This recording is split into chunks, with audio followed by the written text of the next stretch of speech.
ఎక్కువ సంఖ్యలో కట్టడం ద్వారా ధరలో వ్యత్యాసం, అదే సమయంలో కమ్యూనిటీలో నివాసితుల రద్దీ అధికంగా ఉంటాయి.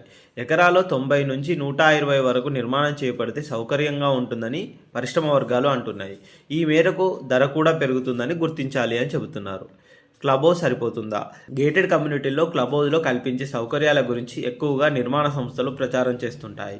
అక్కడ అక్కడ స్విమ్మింగ్ పూలు, క్రీడా మైదానాలు, జాగింగ్ ట్రాక్, బ్యాంకెట్ హాల్స్, చిన్నపిల్లల కోసం క్రేచ్ వంటి సదుపాయాలు కల్పిస్తుంటాయి.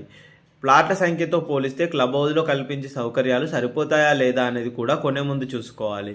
1000 ప్లాట్లు ఉన్నాయంటే కనీసం 50,000 విస్తీర్ణం కలిగిన క్లబ్ హౌస్ సదుపాయాలు ఉండాలని బిల్డర్లు చెబుతున్నారు.